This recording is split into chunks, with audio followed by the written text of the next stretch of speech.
Slide to the left a little bit. This space is safe. All right. All right. You're good. You're good, man. You're good. Let me just see your face real quick. Just stand there for me.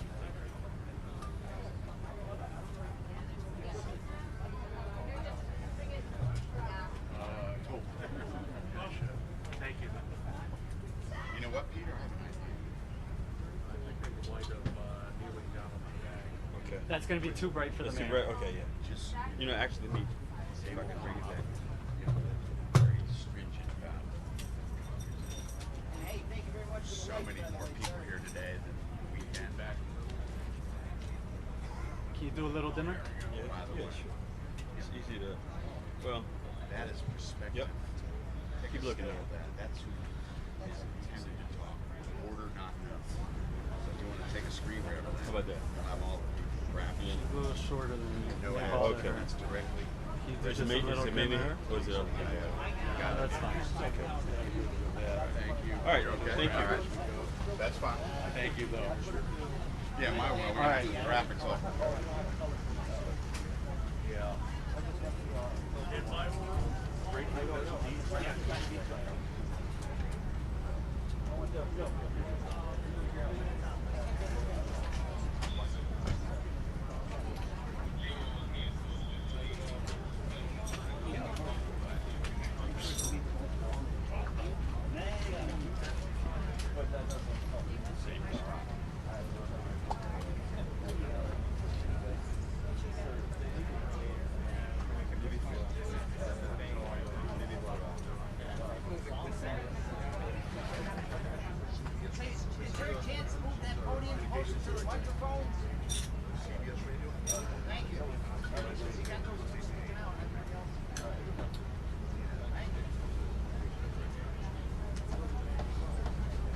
All right, the mayor is on her way, so we should be good to go in about 4 minutes. I'll do one last mic check. Mic check, 1, 2, 3. You got it, Peter.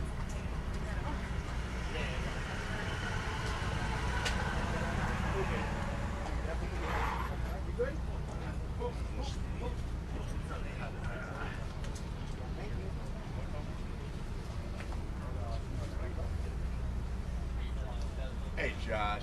Got a 2-minute warning, a little more than 2 minutes. Thanks. Take this one. This is mine. I can't. Yeah. Okay, perfect.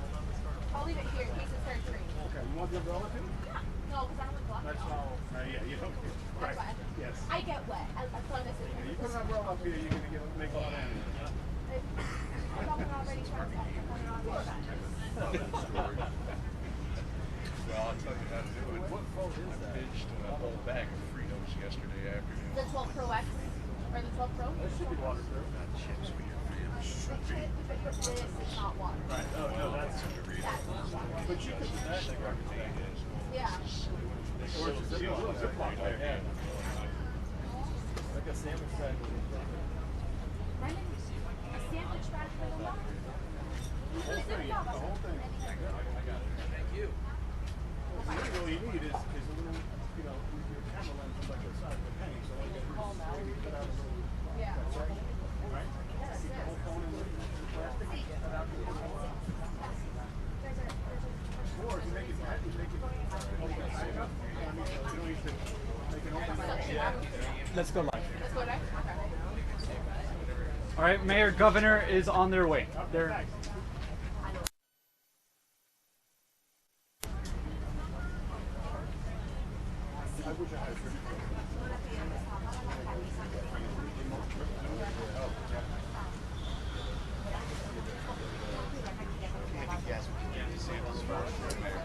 the governor will go first.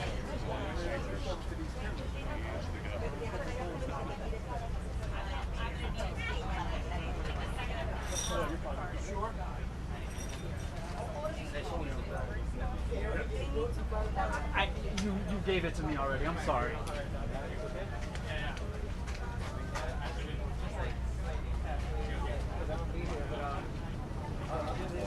Oh shit. Hold on, I have an edit to the mayor.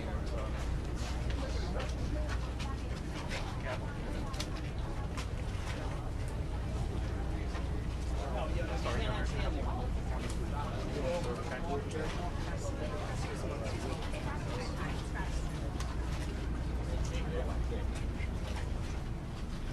chief. Where's the fire chief?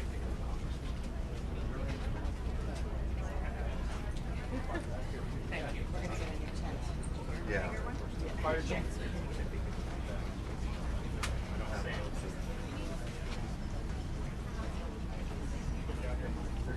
Here it comes. Chief. Chief. Oh yeah, do we have the interpreter here?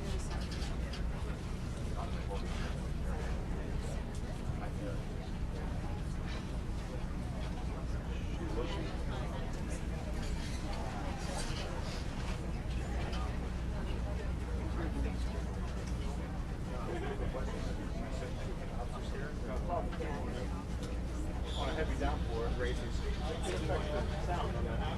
Right on that.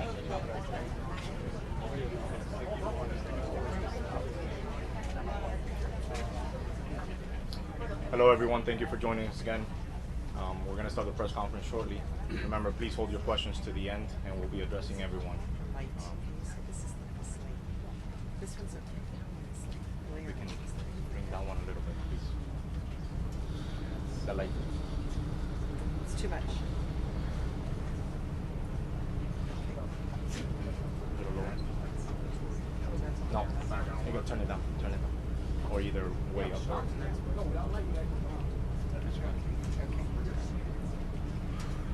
And I'm calling up to the podium Congresswoman Debbie Schultz, please.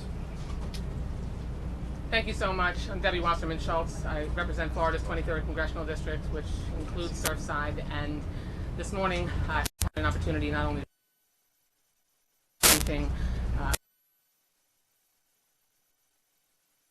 national experts from NIST, the similar agency that reviews and comes in to decide whether a full investigation will be necessary for structural damage, building collapses. They were investigators in 9/11. They were investigators in a number of structural incidents around the country, and are the best of the best when it comes to making sure that they do a complete and thorough overview. They're in a preliminary investigation right now to determine whether or not they open a full investigation. I mean, I'm not an expert, but I would expect that it is natural that they would decide to do that. And their role is to very forensically review, as the process of going through the rubble, even during the search and rescue process, to help make sure that evidence is preserved, which they're working with the task force on debris to do that, to make sure that even with the Army Corps of Engineers that is embedded in their team, to take a look at some of the issues that have arisen anecdotally, but the issues like the questions around the structural damage to the pool, that area that has been mentioned, and other different points of weakness.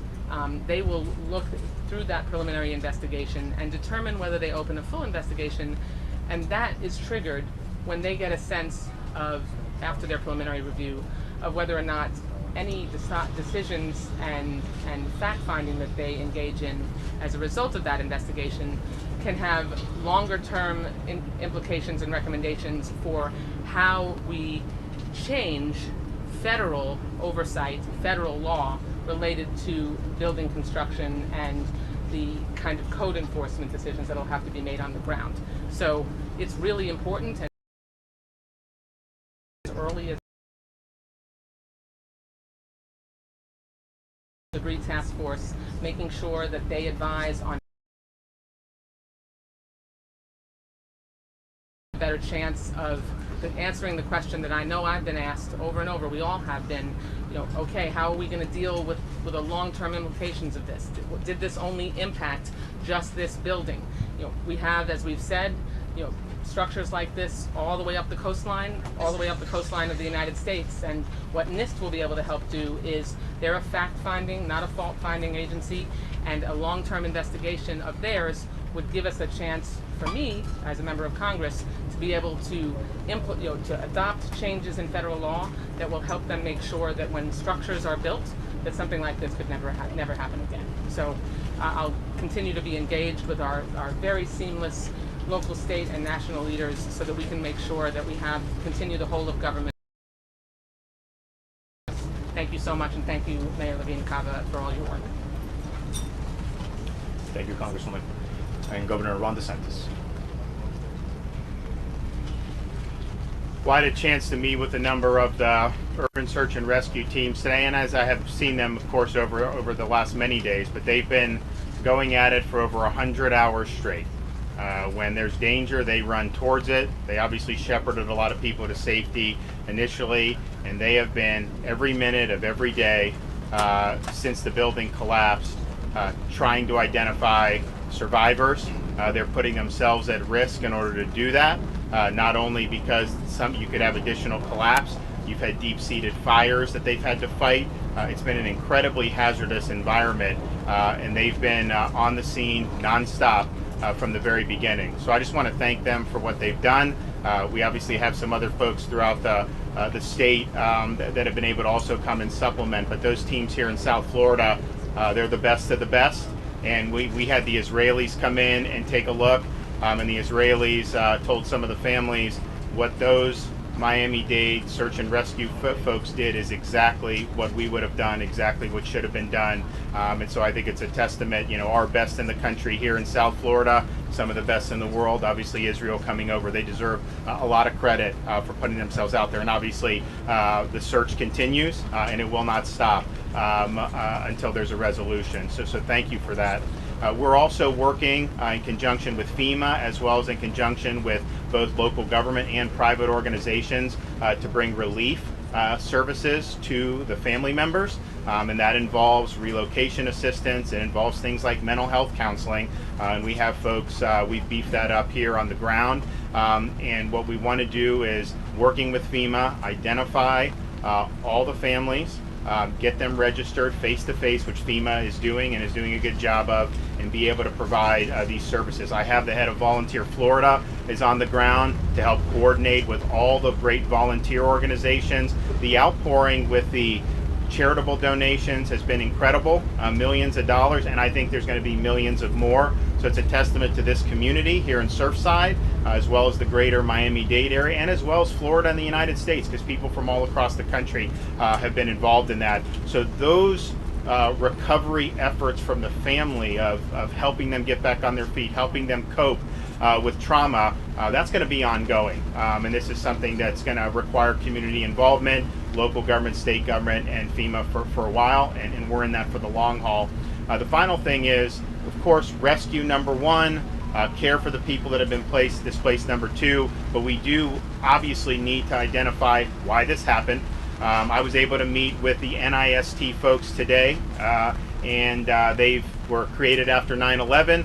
They've done a handful of really thorough investigations since their creation. 9/11, they did Joplin, Missouri, from the tornadoes. They're doing Hurricane Maria in Puerto Rico. They did a Rhode Island nightclub fire that happened almost 20 years ago. And so they've never done just a straight building collapse that wasn't involved with either hazards or terrorism. And so this is going to be something that's important. It is something that's going to be very thorough, and it is something that is not going to happen in a day or two. This is going to take a long time. That's the time horizon they work on, and I understand that. What I've told Mayor Burkett and Surfside, as well as Mayor Cava, because Surfside has retained people to look in, and then obviously Miami-Dade with the state attorney, they're doing an investigation. I think those investigations may be able to provide us with some information maybe a little sooner than an NIST, and I think that's important because if there are things that need to be done at the state level, we obviously would want to get information as soon as possible. And so we've pledged at the state, if they need support from engineers, from experts, whatever we need, whether it's Surfside, Miami-Dade, we're here to help. I think the people of Florida want to understand how could this happen, and then what could we do to make sure it doesn't happen again. And so we'll be working on that for the long term. But in the interim, thank you for everybody who's going through that rubble. Thank you for being on the front lines for us. Your work is very, very important, and it's been very, very selfless. Thank you, Governor. And now Lieutenant Governor Jeanette Nunes. Thank you. you. Good morning. I'll reiterate what the governor said in Spanish. Queremos agradecerle a los grupos, a los equipos de búsqueda y rescate que siguen continuando en su proceso. Estamos muy agradecidos desde el punto de vista del Estado en todos los esfuerzos que ellos han hecho en estas últimas horas, estos últimos días, en un momento muy difícil para nuestra comunidad, para la familia, las amistades, para todos aquí. Y de verdad le agradecemos todo el esfuerzo, la energía con que ellos están tratando de buscar sobrevivientes. También le queremos agradecer que el grupo de Israel que está aquí actualmente, ellos han dicho, sí, con mucha certidumbre, que nuestros equipos hicieron lo debido, hicieron lo que tenían que hacer, y no hay duda que nuestro equipo del condado es uno de los mejores, si no el mejor en nuestro estado y tal vez en nuestro país. Así que estamos muy agradecidos del apoyo que hemos recibido de Israel. También el Estado continúa en la colaboración con el gobierno local en proveyendo servicios, especialmente con lo que es los servicios voluntarios. Tenemos aquí Volunteer Florida que está iniciando y que está manejando lo que es el proceso de las donaciones. Hay obviamente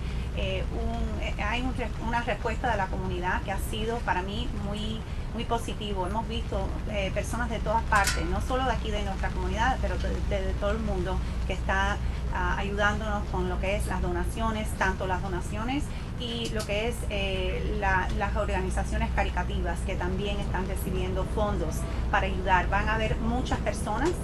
Sabemos que hay muchas familias que han tenido problemas, obviamente, con estas circunstancias, que han tenido que irse de sus edificios y van a necesitar ayuda a largo plazo.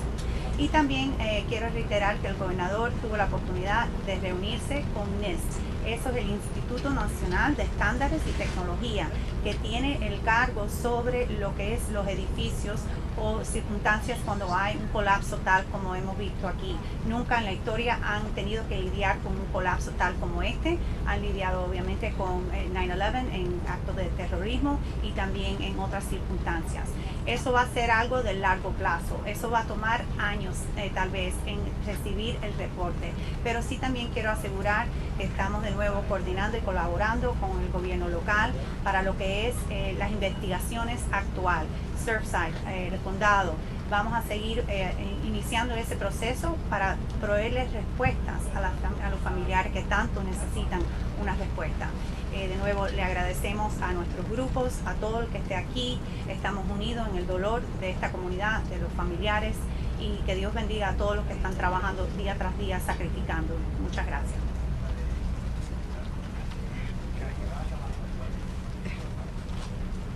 Thank you, Lieutenant Governor. Now Miami-Dade County Mayor Daniela Levine Calo.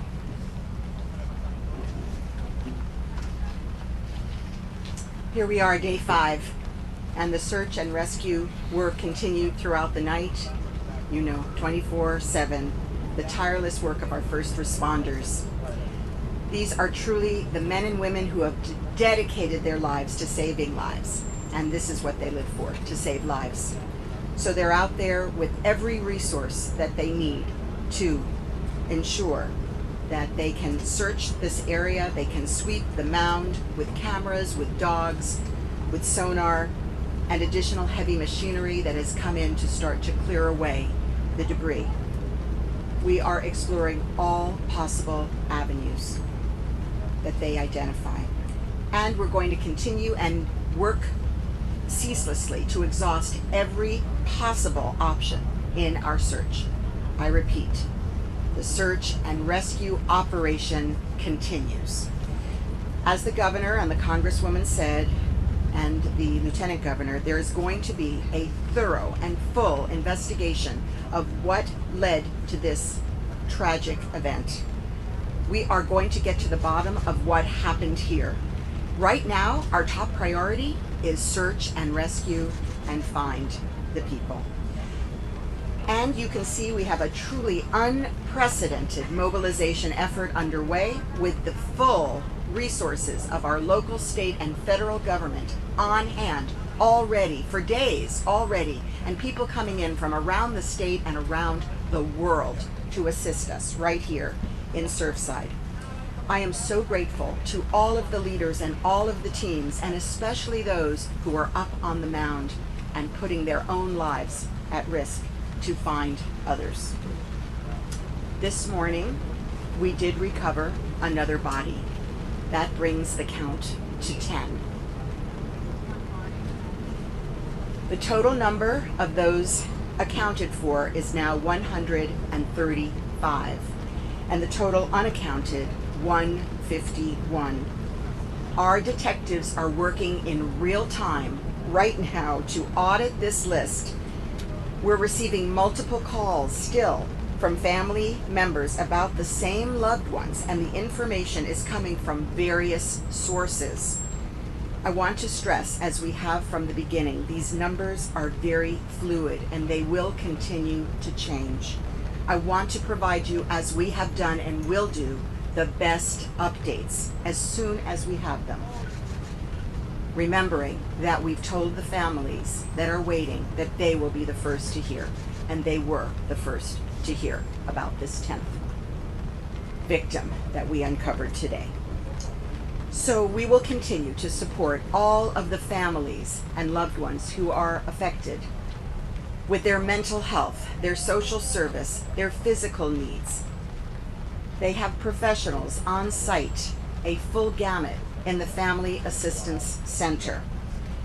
The Miami Foundation, one of those that launched the donation site, is also on site to assist these families with the cash assistance they need to get on with their lives as well. And we know that, as was said, millions have been collected across these different donation sites. It's really quite incredible. So please continue to pray for the families, continue to pray for the search and rescue team, the best in the world. We have hundreds on backup. We have the people we need. We are continuing without stop. Thank you and God bless. La búsqueda y rescate continúa durante la noche, durante el día, incansable de nuestros socorristas. Estos son hombres y mujeres realmente comprometidas al salvar vidas. Eso es su meta, salvar vidas. Mientras hablamos, están usando todas las técnicas que tienen allí, los recursos disponibles, todos que necesitan.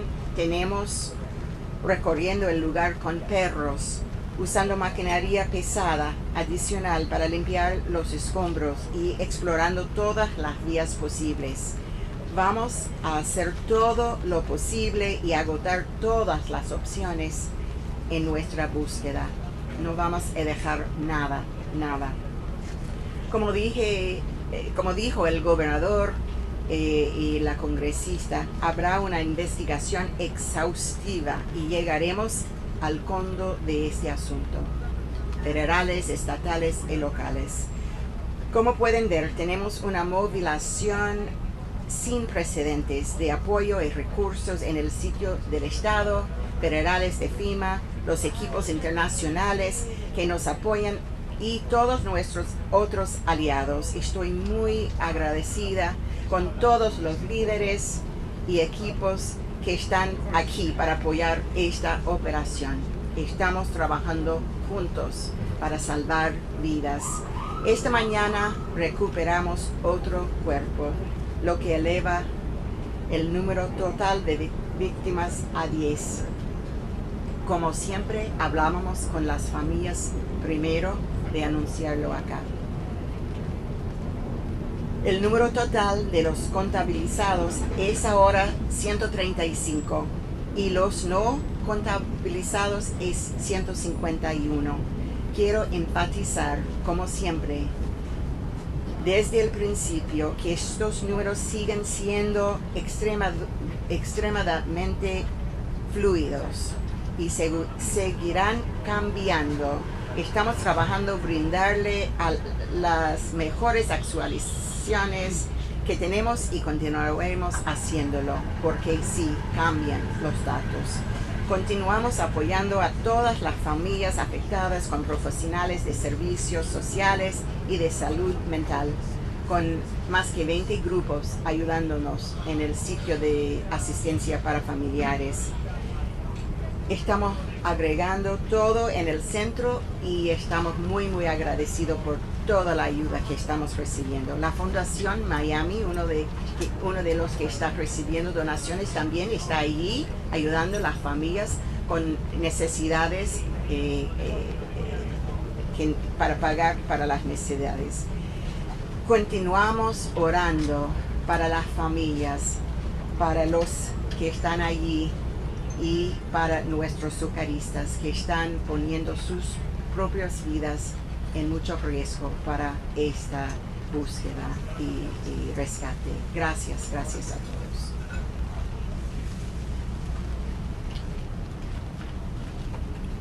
Thank you, Madam Mayor. And now Chief Financial Officer and Fire Marshal, Jimmy Petrones. Thank you. Good afternoon, Governor. Thank you for your leadership through all this. You don't get a break. Hurricanes, pandemics, you name it. This governor's been boots on the ground. He's been leading since day one. Mayor, your staff, amazing. The folks of Miami-Dade County, the resilience that they've provided. This is an international issue, as we've seen support come from the federal, international community. I'm the state's chief financial officer. I'm also the state fire marshal, also a citizen of the state of Florida. Proud to be here with the urban search and rescue men and women of task forces that are assigned here. This is the largest ever deployment of task force resources in the history of the state of Florida that's not a hurricane. The same number of men and women that are on the ground right now is the same as that was deployed to Hurricane Michael, which is a 12-county storm event. They're working around the clock. They're working 12 hours at a time, midnight to noon, noon to midnight. They come from Tallahassee, they come from Orlando, they come from Tampa, they come from Israel, they come from Mexico, they come from Jacksonville, they come from Fort Myers. They come and they leave their families to come and work around the clock. The reward is the lives they save. They are making the efforts as we speak right now, and they don't stop. They hardly rest. They come off for about 45 minutes, they check their pulse, they check their O2 levels, and they go back to work, because that's what they do. They work to save lives. I've got the honor to be here with them, and so proud of the efforts that are taking place here. I can't say enough for the leadership of Kevin Guthrie and Florida Department of Emergency Management, for FEMA. They have provided as they know the magnitude of this event. This came from a camp, and now we've created a city inside of a city, several blocks, and we appreciate all the patience that the communities have had here in the region as we do the most amazing efforts in the history of the state of Florida to save the lives at risk because of this terrible tragedy. Governor, thank you for your leadership. Mayor. Thank you, Chief. And now from the Florida Division of Emergency Management, Kevin Guthrie.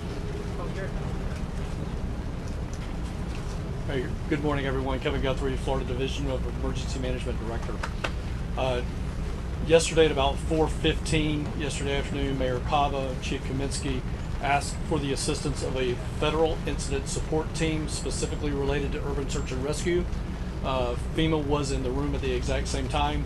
The informal communication of that request happened in minutes, so that request was sent up and mobilized, and we have followed up with the necessary paperwork.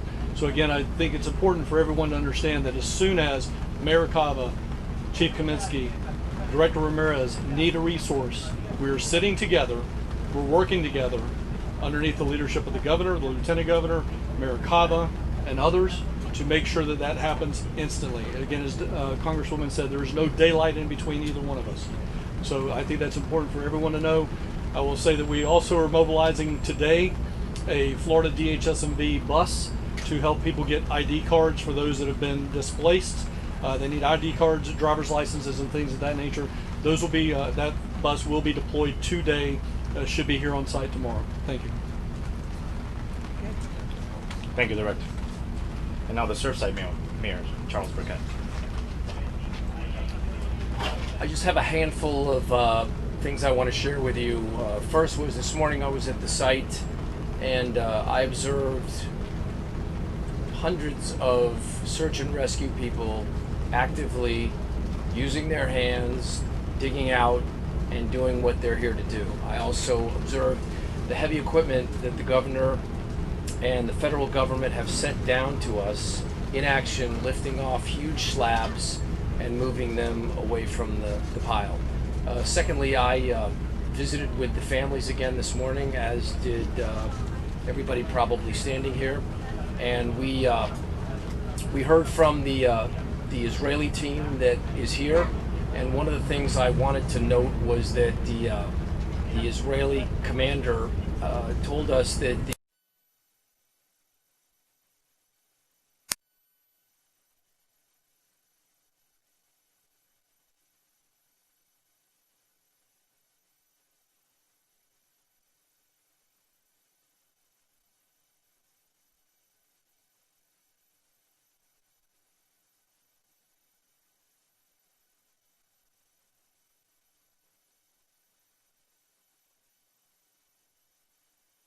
and that is, as the Mayor Cava said and the Governor said, that's an issue for another day, because right now we have two issues. Number one is to pull our family and friends out of that rubble and reunite them. Number two is to support the families. But to the end,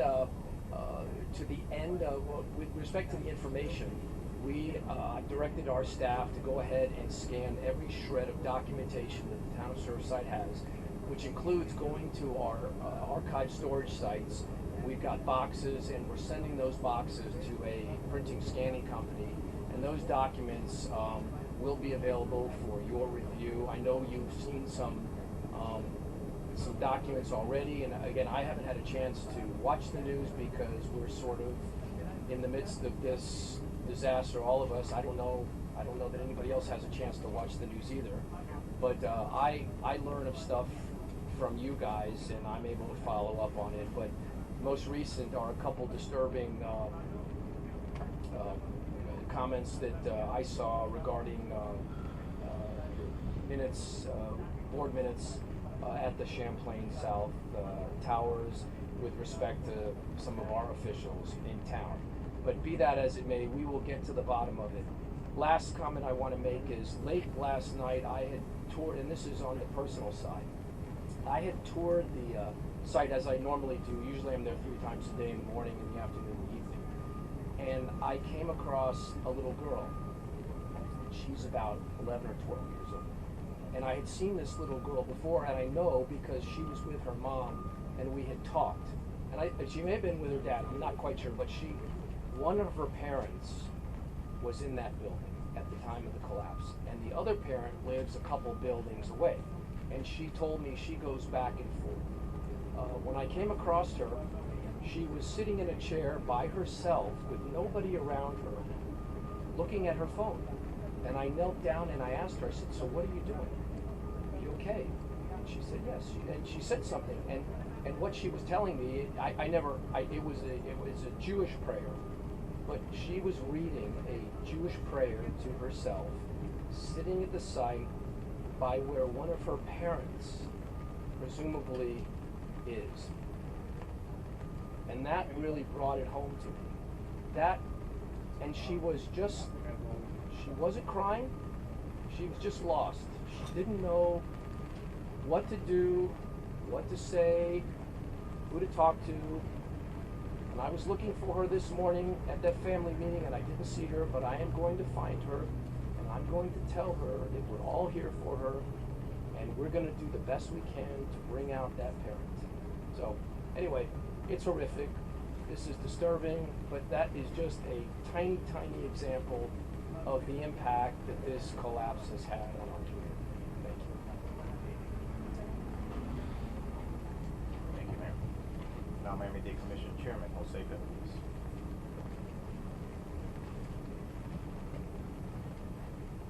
Mayor, that story is the story of so many that are in this situation right now.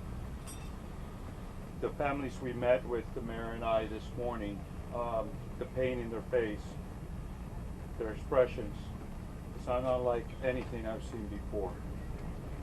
It is very difficult to know that your loved one can still be alive and have the hope to believe that, and at the same time just sit there and wait for that information to get to you. That's got to be one of the most difficult things that anybody could endure. And these people are doing it now, as the governor said, 100 hours since this took place. But the hope is there because the very best team in the world started early because they are part of this community. So are one. And many have come, as the CFO stated, to come and help. Many more still to come as needed. So this community is blessed. These people are blessed that we have the kind of people that know what they're doing. They're the very best at what they do, and they're doing it non-stop. Rain, whatever comes in the way, they don't stop and they'll continue. So it is about them. That is who this is about. And we pray for them. We're constantly having hope, and we're begging God for that hope for them. And that, ladies and gentlemen, is what my colleagues and I have been doing here, making sure that whatever is needed on our behalf is done so. Our mission not here right now, it's just helping, but it will come later when we have to deal with the problems of how this happened and how we can make sure that this never happens again. And that is where we're at this point. Quiero repetir que lo que dijo el alcalde de Surfside, la historia que dio de la niña, es la historia que estamos oyendo de muchas personas en esta comunidad que están sufriendo en estos momentos, sufriendo de una forma muy difícil. Estábamos la alcaldesa y yo y otros más, mis colegas, con ellos hoy por la mañana, y la cara que tienen y la forma que están es muy difícil decirle nada, porque es muy difícil sufrir lo que ellos están sufriendo. Pero estamos con ellos y estamos al lado de ellos. Y hemos estado en una forma que, gracias a Dios, hace 100 horas cuando empezó esto, ellos tuvieron el mejor equipo posible para hacer este trabajo, estaba aquí haciéndolo. Y no han parado en esas 100 horas. Y hay más de 360 y pico personas trabajando ahí, haciendo todo lo que sé, y lo están haciendo lo mejor posible. Lo mejor que podemos ofrecer nosotros es pedirle a Dios que se encuentren las personas más antes posible, que puedan encontrarlos, y darle esa esperanza tan necesaria a estas personas que la necesitan, esa familia, porque esto es de ellos. Esto es en ayudarlo a ellos y también a aquellos que están trabajando, poniendo su vida en la línea en todo momento, que la puede perder si le cae la escombra arriba, trabajando para buscar a los sobrevivientes. Mis colegas y yo estamos aquí apoyando y ayudando en todo momento que podemos ayudar. Pero nuestro trabajo empieza después, cuando llegue el momento de hacer todo lo que es las leyes y mirar esos hechos de por qué esto sucedió. Y a la vez que esto sabemos qué es lo que sucedió, entonces vamos a hacer las cosas apropiadas, las leyes apropiadas, conjunto con el Estado y con todos los compañeros que tenemos, porque todos los gobiernos, todos estamos trabajando juntos en esta desgracia que ha tomado puesto en nuestra comunidad. Muchísimas gracias. Thank you, Chairman. And now Miami-Dade Fire Chief Alan Kaminsky.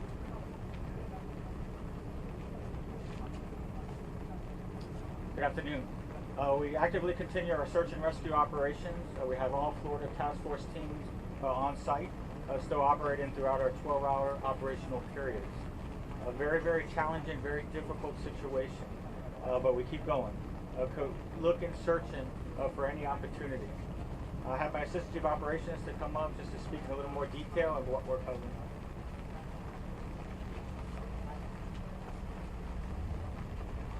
Thank you, Chief. All right, so just a recap from yesterday versus today and what we're looking for later on today.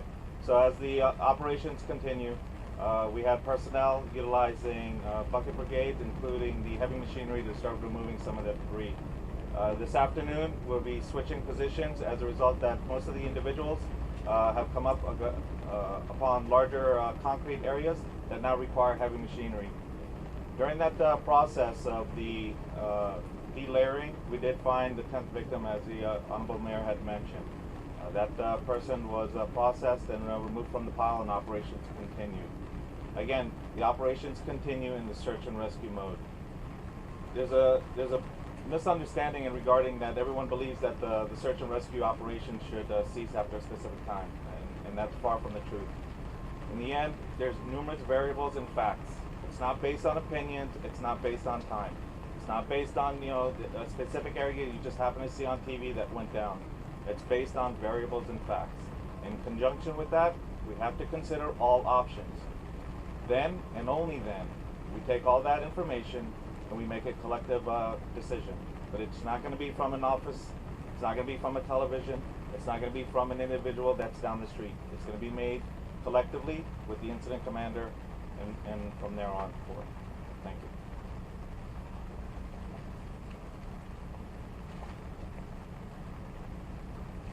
Thank you, Assistant Chief. Miami-Dade Fire Rescue, en español, PIO, Erica Benítez.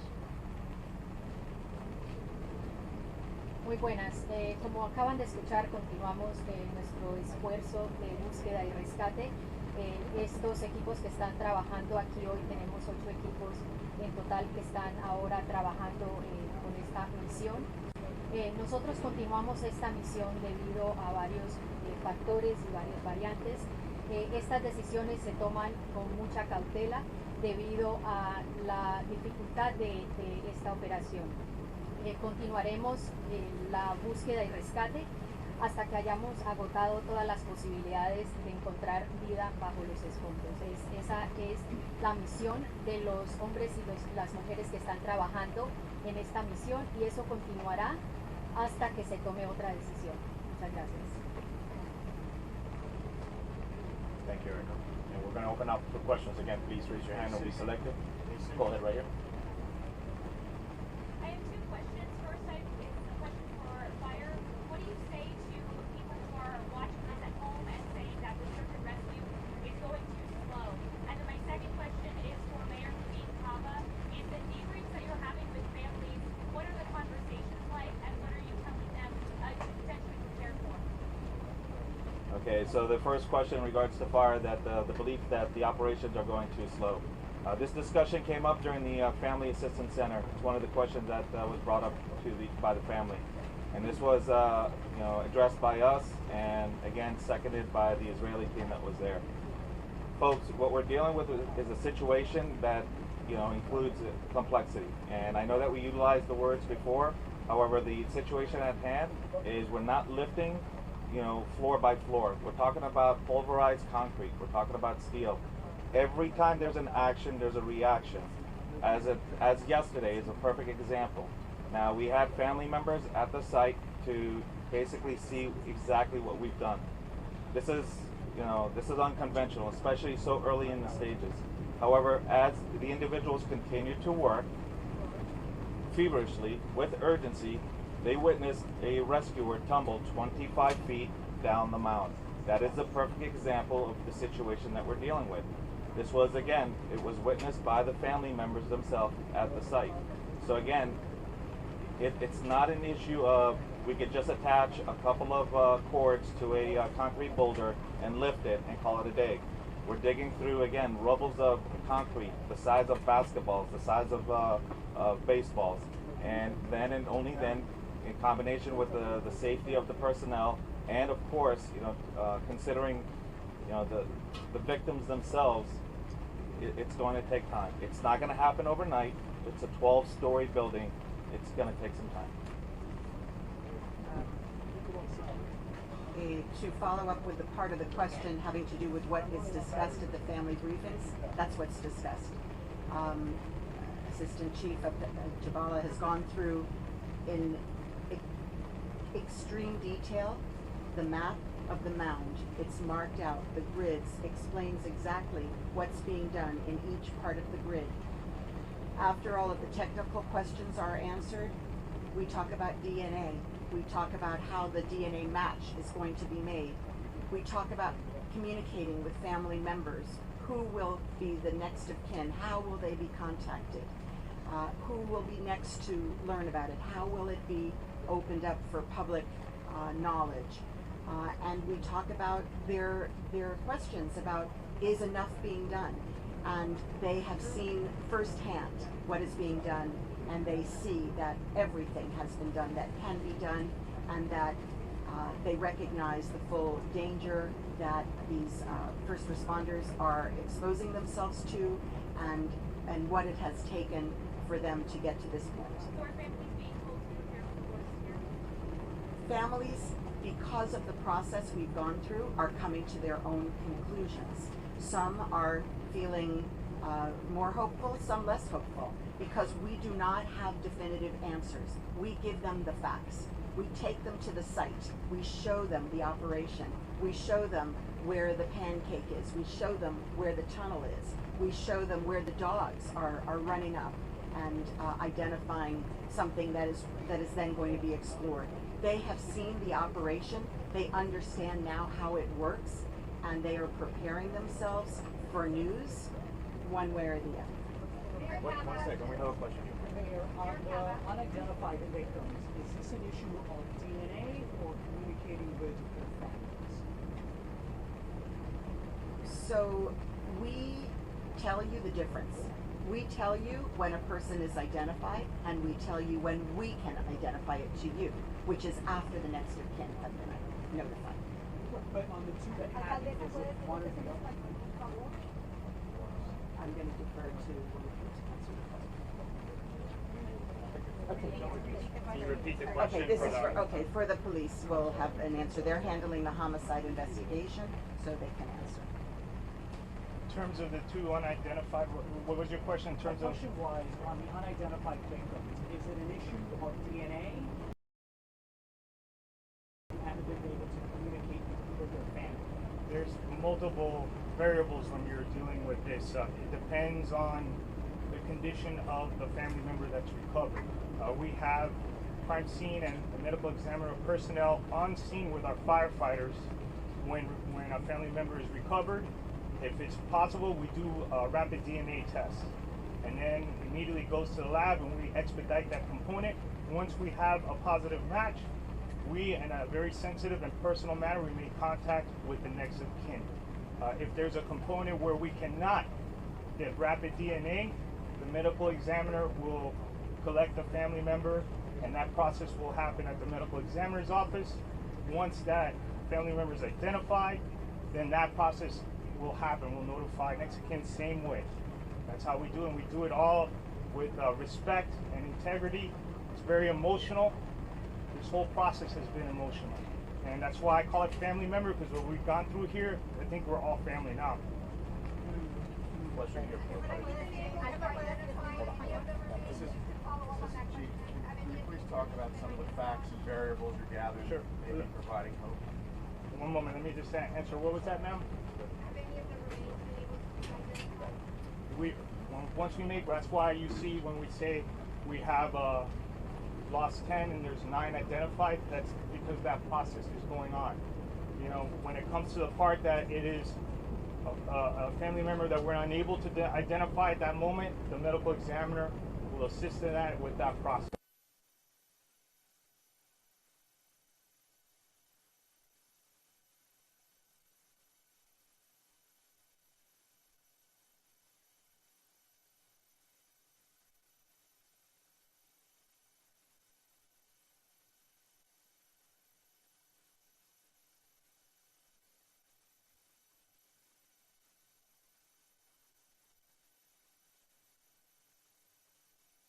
Some hope. All right. So in regards to some of the facts and variables that the operations and every operational period that we hit up on, as we continue to delayer, just as we mentioned to the families at the Family Assistance Center, we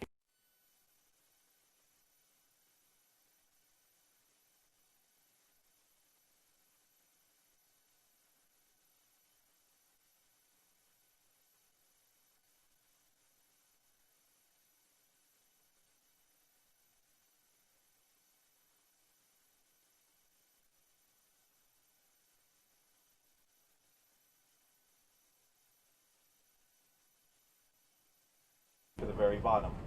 In regards to the sound, so that there's no misunderstanding, it's not sounds of people talking or yelling out. As I've mentioned to the families, it could be a tap, it could be a scratch. It may be nothing more than some of the metal that's contorting. But at the end, as I've said before, all variables, all facts have to be made before we make a decision to move to the next phase. And I can tell you that it's not based on one little section because it was completely destroyed. I have to look at the entire pile as 100%, confirmed in regards that we need to go to the next phase. And again, I got to reassure, re-mention the fact that we're just not there yet. We're just not there yet. Now that we have some semblance of a DNA database for victims, what's the timeline from recovering someone to identifying them to notifying the family? What timeline are you looking at from recovery to?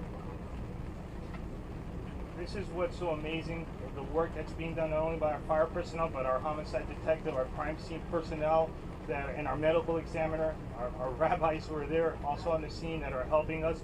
When we are able to collect, it's called rapid DNA. When we have a family member where they're eligible to go through the rapid DNA process, the moment that sample is taken, that detective, that analyst will run directly to the Family Unification Center where it's entered into a system so we can have the match with the standards that we took from family members. Then there's a second.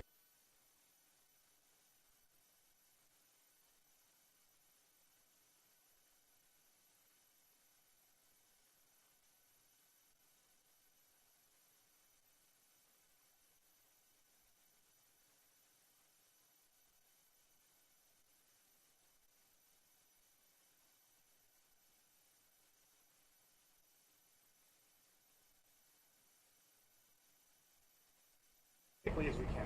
And final question here. Alcaldesa, buenos días. En español, please.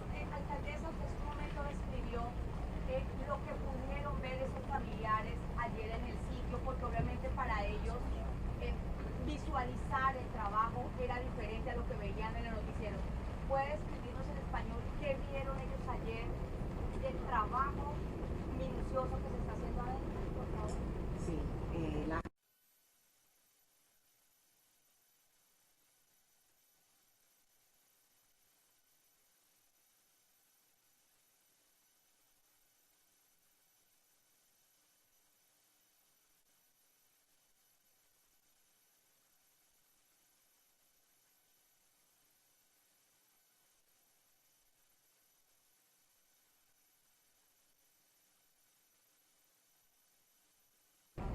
por el peligro que existe, muy instable, agua, eso.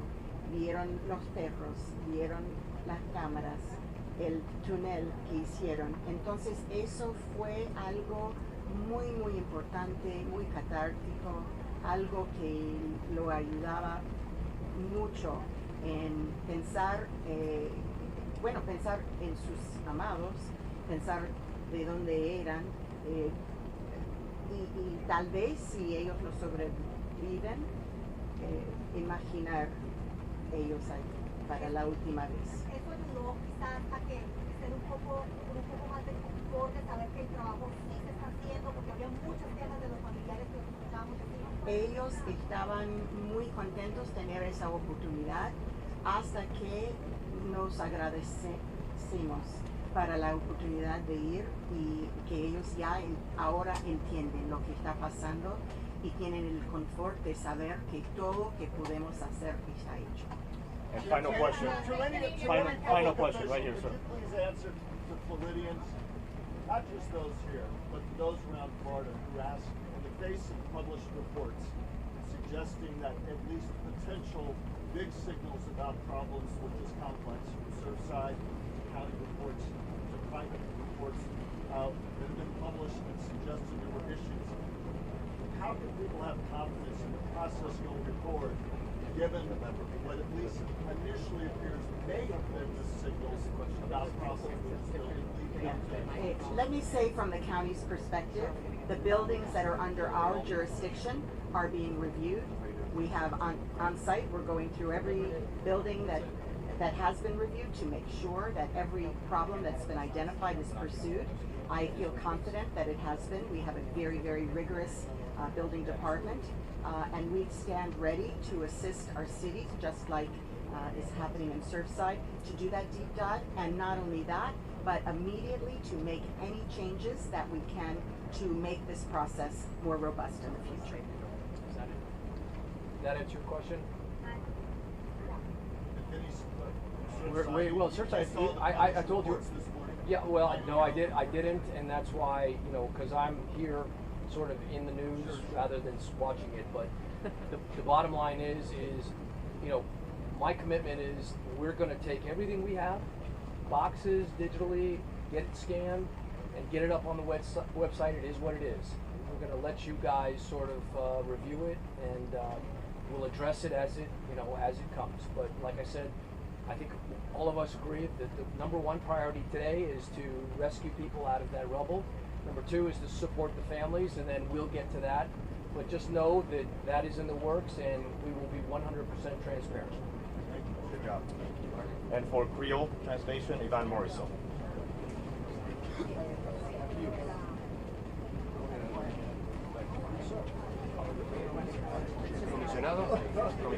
I just want to acknowledge that we've been joined by our Agriculture Commissioner, Nikki Freed. And by the way, we want to thank all of you for the news, the way you're putting it. On behalf of the mayor, my colleagues, thank you so much for what you're doing. Mais yon résumé de ça que nous tirons de presse conférence ça. Fouille là a continué sans prendre souffle. Messieurs dames secouristes yo sans pareil. Et nous allons faire tout ça qui est possible pour nous joindre bon résultat. Le gouvernement lui-même, il peut regarder tout petit détail dans l'investigation pour le joindre côté tout bagaille voyez. Maintenant, nous découvrons plus de monde en bas des brilles. Nous joignons 135 personnes que nous avons cherché et nous avons cherché toujours 151. Pas oublier, chiffre capable de changer à n'importe quelle heure. Nous avons continué à supporter les familles avec aide santé que les professionnels nous ont toute la journée.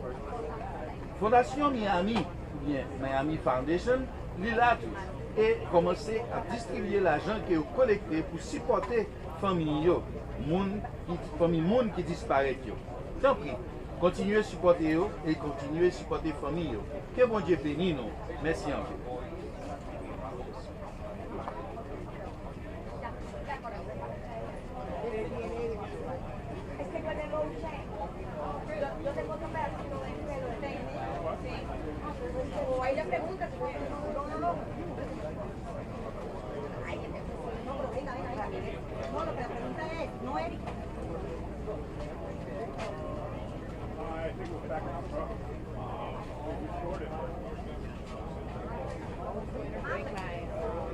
Corralito, es que no va a contestar en español, eso es la de... Sí, vamos a desarmar ya. Okay, ayúdame tú con la conectarme ya. I couldn't see yesterday, and we had to like on my phone. Mame, no menciones lo de la investigación. Sabe que no me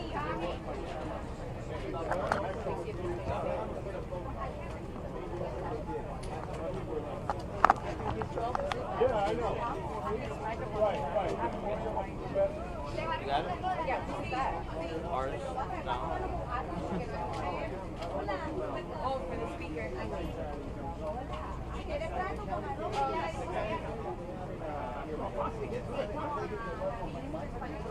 you ladies know what the definitive answer is on changing this? Have we come to that conclusion yet? No.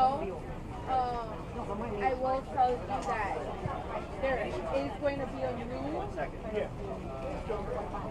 There's going to be. Mic check. 1, 2, 3. Mic check. 1, 2, 3. Mic check. Mic check. Mic check. 1, 2, 3. You see? Of course I'm overmodulated. No, but then, of course I'm going to be overmodulated because you kept telling me. You saw that there were. What? 1, 2, 3. I haven't touched anything. 1, 2, 3. 1, 2, 3, 4. I haven't touched anything. I'm just. So from all we know, they're going to tell us. No, I have it on manual all the way up. Yeah. I have it on manual. I have my mic manual all the way up. This one? Check. Hey, do y'all see me at all? Am I able to do a tag? Anyone?